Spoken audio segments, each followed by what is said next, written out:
내가 독립이 될 줄 알았나? 독립이 될 줄 알았으면 안 그랬겠지. 이 말은요, 암살이라고 하는 영화에서 나온 친일파 염석진의 한 대사예요. 여러분, 이 영화 한번 보세요. 참 재밌습니다. 이 영화는요, 만주와 상하이를 배경으로 펼쳐진 독립운동 투사들의 그 삶을 그려내고 있어요. 영화에서 친일파 염석진은 처음에는 독립운동을 아주 열심히 합니다. 그런데 독립운동을 하다가 그만 일본 경찰에 체포돼요. 그 이후에 전향을 하고 난 뒤에 일본군의 스파이로 그렇게 활동을 합니다. 독립이 되자 그는 법정에 서게 됩니다.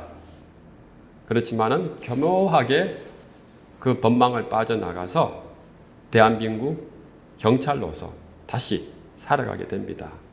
그러나 영화에서는 결국 이 친일파 염석진은 독립운동 투사들에 의해서 암살을 당해요. 영화를 보면서 친일파 염석진의 입장에서 한번 생각을 해봤어요.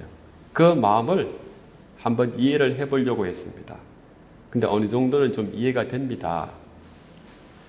자신의 힘으로 나라를 독립시켜 보려고 하였지만은 당시 조선은 너무나 미약한 나라였어요. 아무것도 없는 나라였어요. 근데 반면에 일본은 어땠습니까? 강한 나라였죠. 중국을 침략하고 미국과 전쟁을 치를 정도로 굉장히 강한 나라였습니다. 염석진은 생각을 했습니다. 아무리 기다려도 조선이 독립될 가능성은 없다.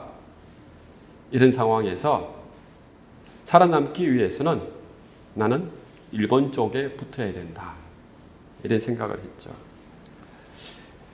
그는 미약한 힘으로 아무리 독립운동을 한다고 해도 조선이 독립이 될 줄 몰랐던 거예요. 그리고 설령 독립이 된다고 하더라도 그 기다림이라고 하는 것은 너무나 긴 세월, 그리고 아무 기약도 없는 기다림이었습니다. 그 고민 끝에 그는 변절을 했던 것입니다. 사랑하는 성도 여러분, 미래를 알 수 없는 인간이 막연한 기다림을 가진다는 것은 참 어려운 일이에요. 보통 사람의 의지로는 잘 되지 않는 일입니다. 왜 그럴까요? 인간의 생명이 그만큼 유한하기 때문입니다. 기다리는 일이 일어나기도 전에 우리는 우리 인생이 끝날 수도 있기 때문입니다. 그래서 기다린다고 하는 것은 누구나 어렵고 힘든 일이에요. 오늘 본문에서 아브라함은 영적 침체기를 맞이하고 있습니다. 왜 이렇게 아브라함이 지치고 힘들었을까요? 바로 기다림 때문에 그런 거예요. 근데 아브라함이 무엇을 기다렸습니까? 창세기 13장 14절과 16절이죠. 우리 다 같이 한번 읽어보겠습니다. 롯이 아브라함을 떠난 후에 여호와께서 아브라함에게 이르시되 너는 눈을 들어 너 있는 곳에서 북쪽과 남쪽 그리고 동쪽과 서쪽을 바라보라. 보이는 땅을 내가 너와 내 자손에게 주르니 영원히 이르리라. 내가 내 자손이 땅에 티끌 같게 하리니 사람이 땅에 티끌을 능히 셀 수 있을진데 내 자손도 세리라. 아브라함이 기다린 것은 하나님의 약속입니다. 무엇에 대한 약속입니까? 땅과 후손에 대한 약속이에요. 그런데 하나님께서 아브라함에게 이 약속을 몇 번 했습니까? 적어도 2번 이상은 했던 거예요. 첫 번째는 아브라함이 갈대아 우르를 떠날 때 아브라함은 이 약속을 하나님으로부터 받았죠. 이게 첫 번째예요. 그리고 두 번째는 롯과 헤어질 때도 하나님께서는 땅과 후손에 대한 약속을 아브라함에게 해 주셨습니다. 그런데 지금까지 아브라함에게 일어난 일이 있었습니까? 없었습니까? 없었어요. 아무 일도 없었어요. 땅은 고사하고 후손조차도 없었습니다. 심지어 자기와 함께하는 종들은 모두 다 후손이 아주 많이 있었는데 자기 혼자만 후손이 없던 거예요. 하나님의 약속이 아브라함에게 너무 더디게 왔던 거죠. 하나님의 약속이 실현될 가능성이 없었던 거예요. 아브라함은 결과가 보이지 않는 이 기다림에 지치고 낭망하고 좌절했던 것입니다. 오늘 본문은 이런 아브라함의 마음을 아시고 하나님께서 직접 찾아가신 거예요. 하나님이 얼마나 은혜로우신 분입니까? 그죠? 얼마나 세심한 분이세요. 우리의 마음을 모든 상태를 아시고 하나님은 시기적절하게 우리를 찾아가서 위로해 주시는 거예요. 창세기 15장 1절이죠. 다 같이 읽어보겠습니다. 이후에 여호와의 말씀이 환상 중에 아브라함에게 임하여 이르시되 아브라함아 두려워하지 말라. 나는 내 방패요 너의 지극히 큰 상급이니라. 이후에라고 하는 이 말은 지나간 사건 이후로 어느 정도 시간이 지났다는 말이에요. 지난 장 창세기 14장에서 아브라함이 전쟁에 승리하고 난 이후에 사로잡혀간 롯도 구출하고 빼앗긴 물건도 다 되찾아오죠. 그리고 돌아오는 길에 살렘 왕 멜기세덱을 만나서 은혜를 받고 소돔 왕에게 큰 양보를 합니다. 이 사건 이후로 어느 정도 시간이 지났단 말이에요. 아브라함은 전쟁에서 승리했지만은 그가 경험하는 현실은 크게 변한 것이 없었어요. 아무것도 변한 게 없었어요. 오히려 마음 한구석에는 두려움이 가득 찼던 거예요. 어떤 두려움이었겠습니까? 아브라함이 가지는 두려움은 크게 두 가지였어요. 첫 번째는 현실적인 두려움이었어요. 전쟁에서 이겼습니다. 근데 전쟁에서 진 이 동방 원정군이 가만히 있겠어요? 언제든지 아브라함을 보복하려고 다시 저들어 내려올 수 있는 일이에요. 그리고 동방 원정군이 빼앗은 포로와 물건들을 모두 다 돌려주었지만은 소돔의 내왕이 시기와 질투해서 아브라함을 또 언제든지 쳐서 굴복시킬 수 있는 거예요. 아브라함의 가족과 재산을 모두 빼앗아 가버릴 수 있는 거예요. 이런 현실 속에서 아브라함은 땅도 없었고 후손도 없었어요.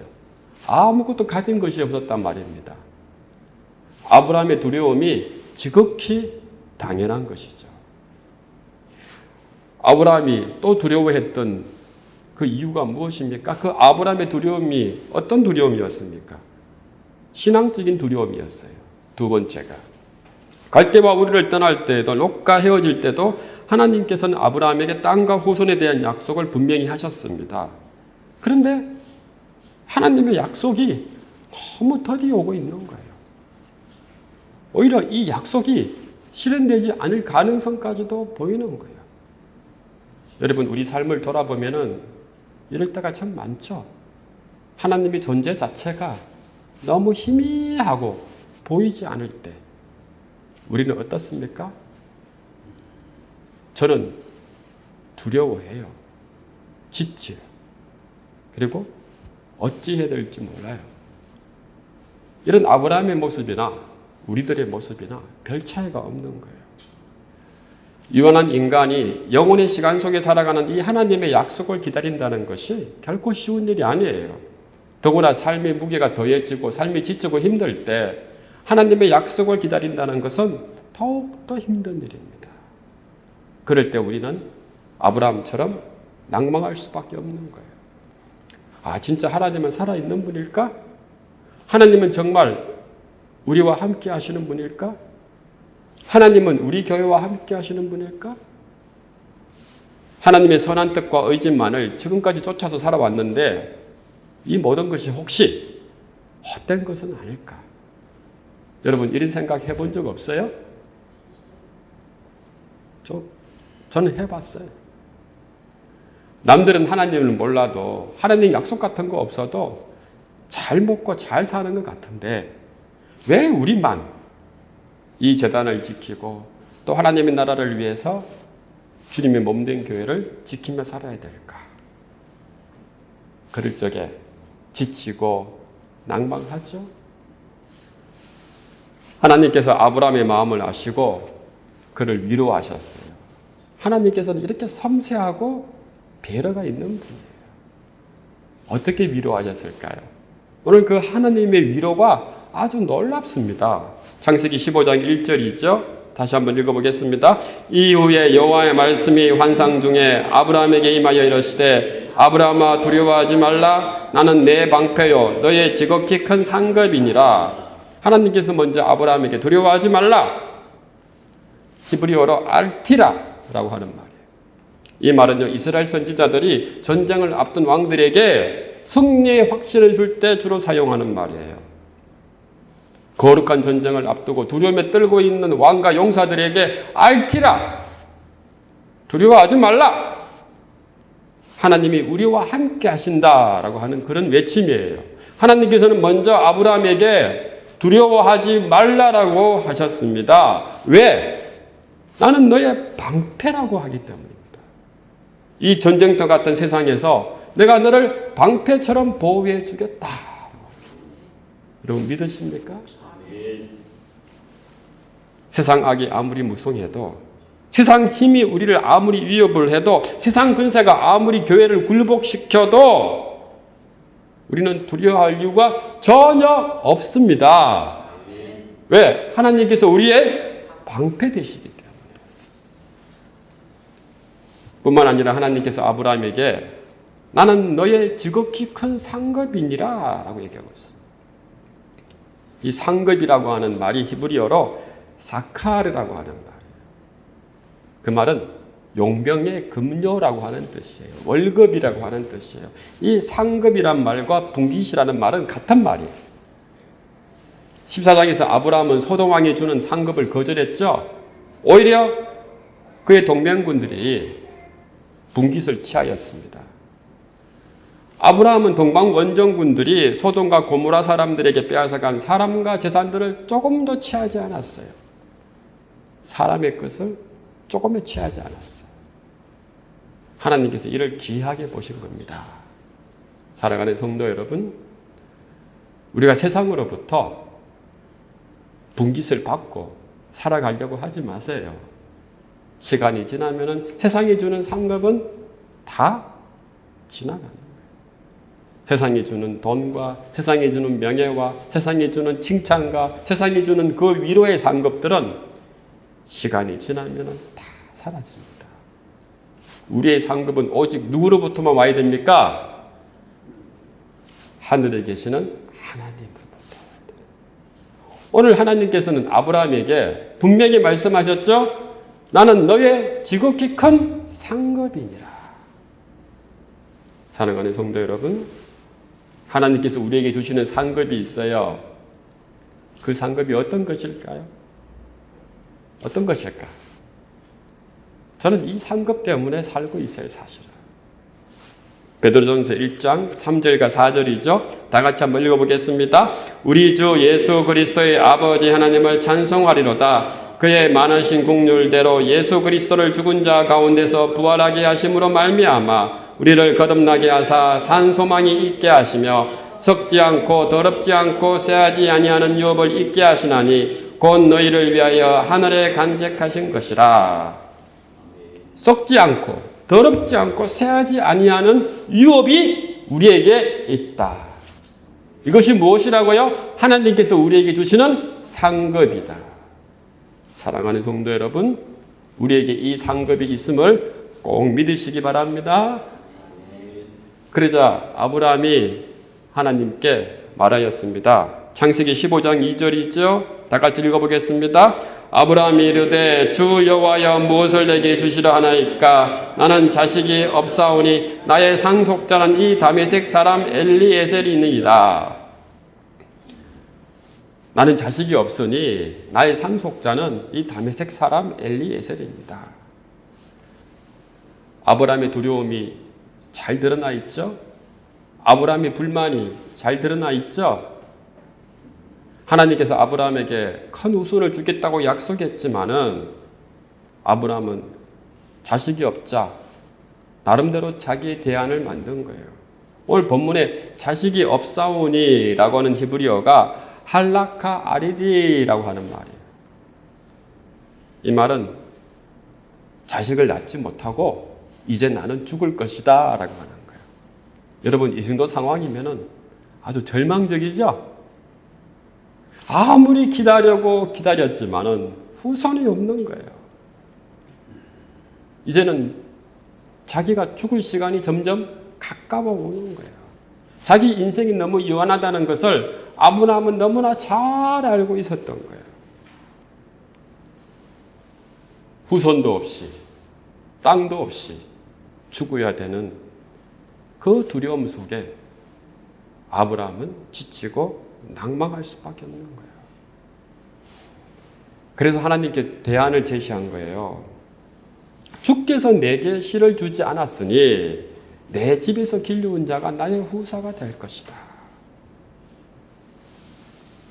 창세기 15장 3절이죠. 다 같이 한번 읽어보겠습니다. 아브라함이 또 이르되 주께서 내게 씨를 주지 아니하셨으니 내 집에서 길린 자가 내 상속자가 될 것이다. 이게 아브라함의 상식이에요. 당시의 상식으로는 만약에 한 가장이 아들이 없어 죽을 때는 그가 입양한 아들이 상속할 수 있는 거예요. 아브라함은 상식대로 생각했고 상식대로 자기 대안을 마련했던 거예요. 아브라함은 하나님의 계획을 좀 이루고 싶었습니다. 뭇별과 같이 후손을 많이 주겠다는 그 하나님의 계획을 당시 사람들이 생각하는 방식대로 이루고 보려고 한 거예요. 아브라함이 잘한 것일까요? 못한 것일까요? 나름 그래도 잘한 것이죠. 그러나 하나님의 대답은 전혀 달랐습니다. 어떻게 달랐습니까? 창세기 15장 4절과 5절 말씀이죠. 다 같이 한번 읽어보겠습니다.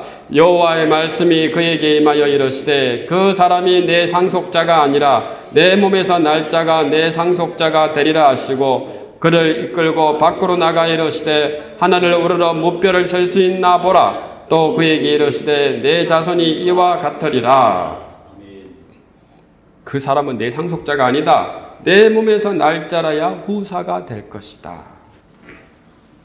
그리고 난 뒤에 하나님께서는 아브라함을 이끌고 밖으로 데리고 나가세요.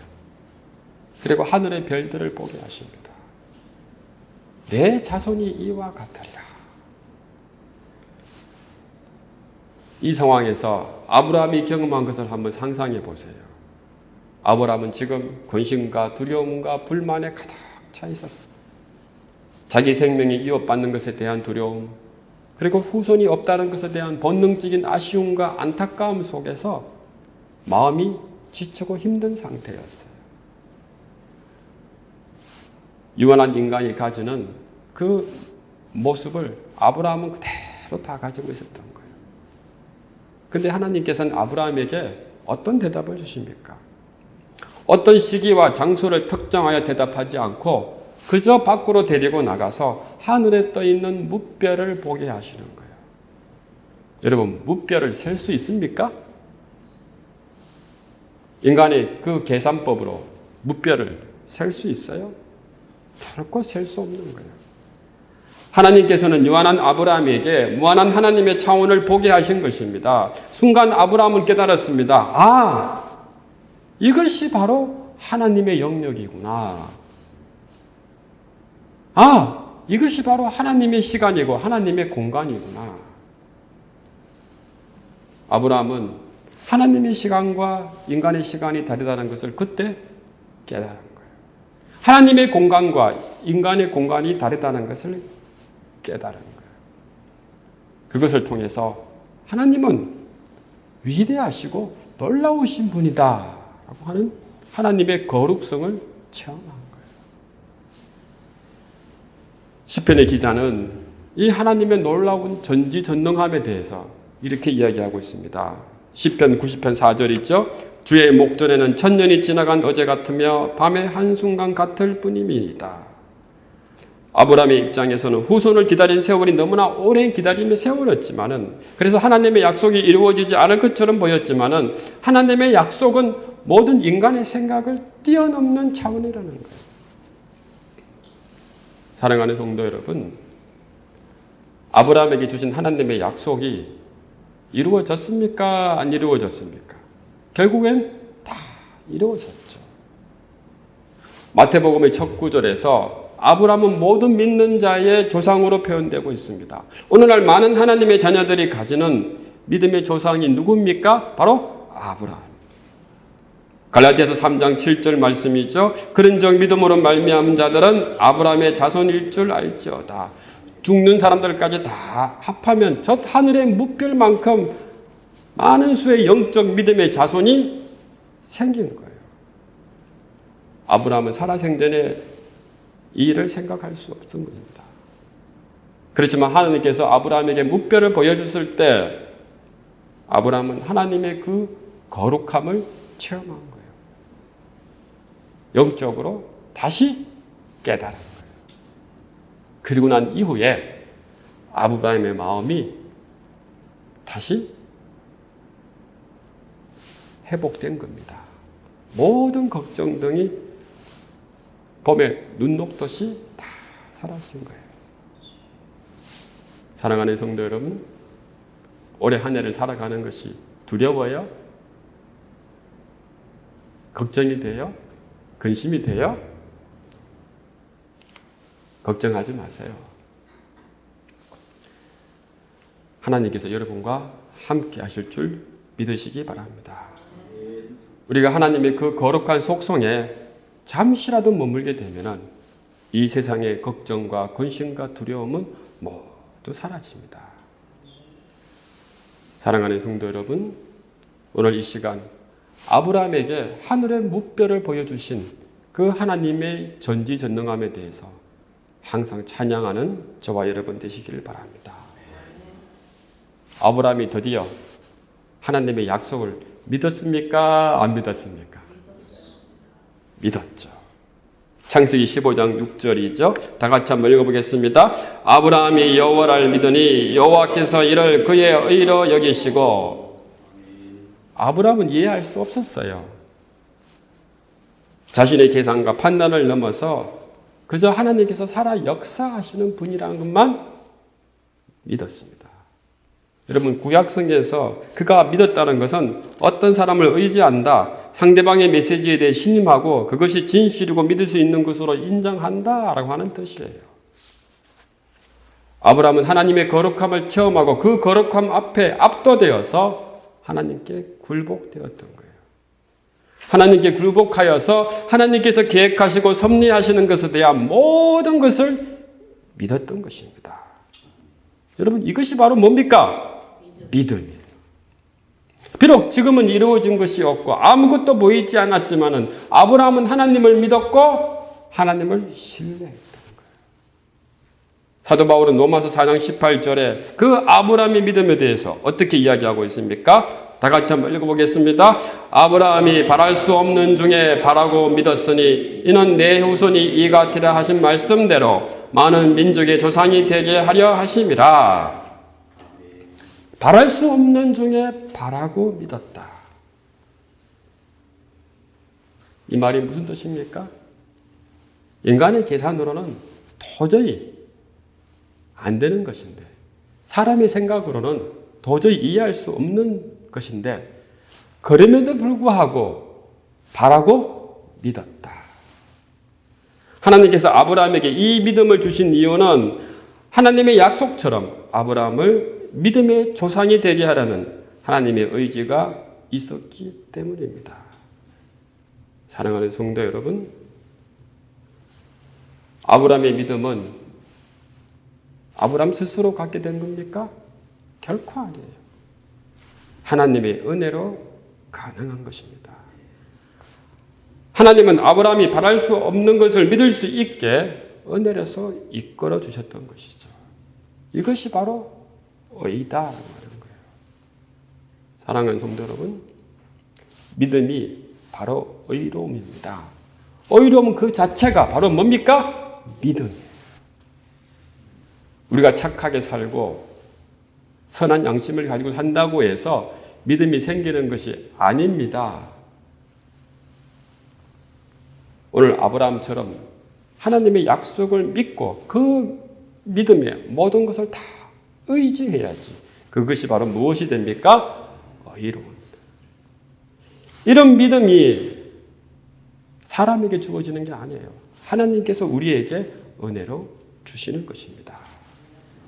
사랑하는 성도 여러분, 오늘 한 해도 하나님께서 우리에게 베풀어 주신 그 약속에 대해서 여러분 믿습니까? 안 믿습니까? 믿습니다. 저는 믿어요. 이것이 뭐라고요? 바로 의로움이다. 말씀을 맺겠습니다. 하나님의 자녀로 이 땅에 살아가면서 우리 그리스도인들은 오랜 기다림의 훈련을 경험하며 삽니다. 하나님의 역사가 나타나지 않고 하나님의 은혜가 너무 메말라 있고 하나님의 약속이 더디 올 때 우리는 지치고 넘어지지만은 하나님께서는 우리의 방패 되실 줄 믿으시기 바랍니다.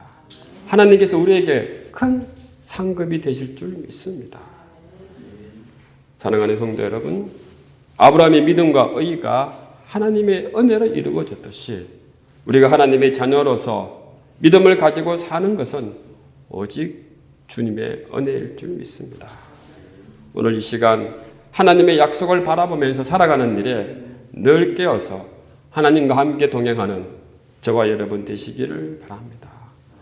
이 재단을 통해서 역사하시는 하나님의 놀라운 그 섭리와 계획들에 대해서 믿으시는 저와 여러분 되시기를 주님의 이름으로 축원합니다. 사랑의 하나님,